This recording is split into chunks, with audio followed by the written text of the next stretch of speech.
मेरे प्यारे देशवासियों, आत्मनिर्भर भारत की अहम प्राथमिकता आत्मनिर्भर कृषि और आत्मनिर्भर किसान, और इसको हम कभी भी नजरअंदाज नहीं कर सकते हैं। किसान को पिछले दिनों हमने देखा है, एक के बाद एक रिफॉर्म आजादी के इतने सालों के बाद किए गए हैं। किसान को तमाम बंधनों से मुक्त करना हो, वो काम हमने कर दिया है।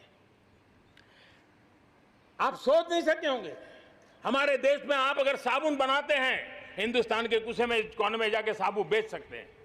आप अगर कपड़ा बनाते हैं, हिंदुस्तान के किसी कोने में जाके कपड़ा बेच सकते हैं।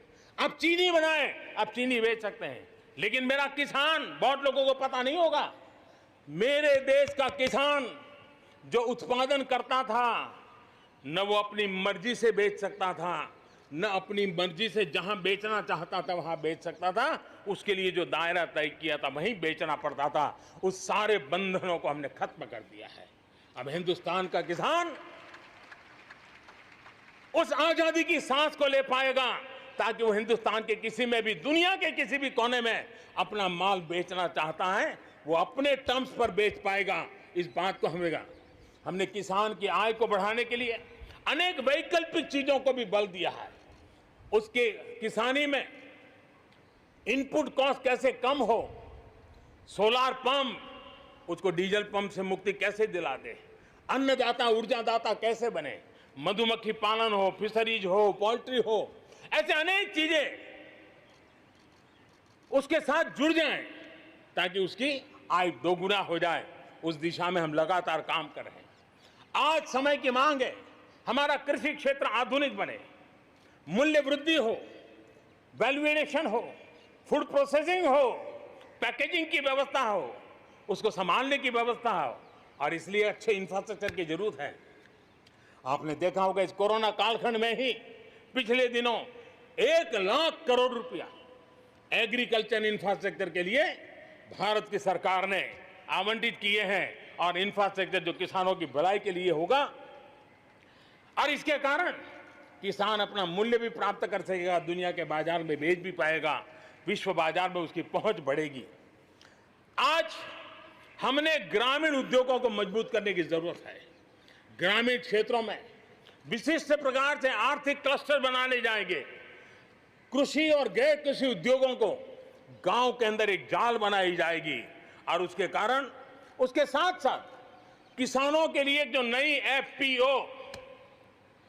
हमने बनाने का, किसान उत्पादक संघ बनाने का जो हमने कोशिश की है, वो अपने आप में एक बहुत बड़ा इकोनॉमिकल एम्पावरमेंट का काम करेगा। भाइयों बहनों, मैंने पिछली बार यहां पर जल जीवन मिशन की घोषणा की थी। आज उसको 1 साल हो रहा है।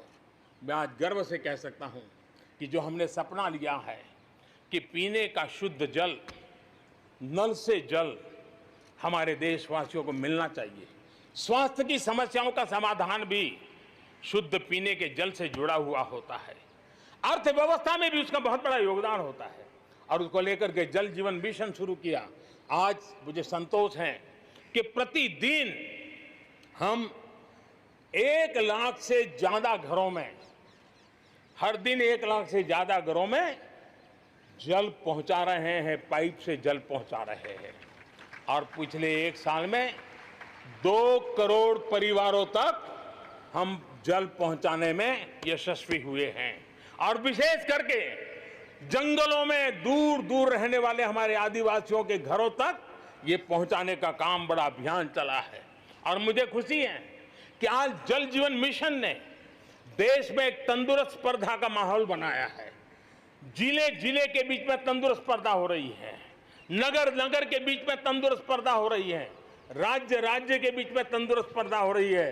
हर किसी को लग रहा है कि प्रधानमंत्री का जल जीवन मिशन का जो सपना है, उसको हम जल्दी से जल्दी अपने क्षेत्र में पूरा करेंगे। कोऑपरेटिव कॉम्पिटिटिव फेडरलिज्म को एक नई ताकत इस जल जीवन मिशन के साथ जुड़ गई है, और उसके साथ भी हम आगे बढ़ रहे हैं।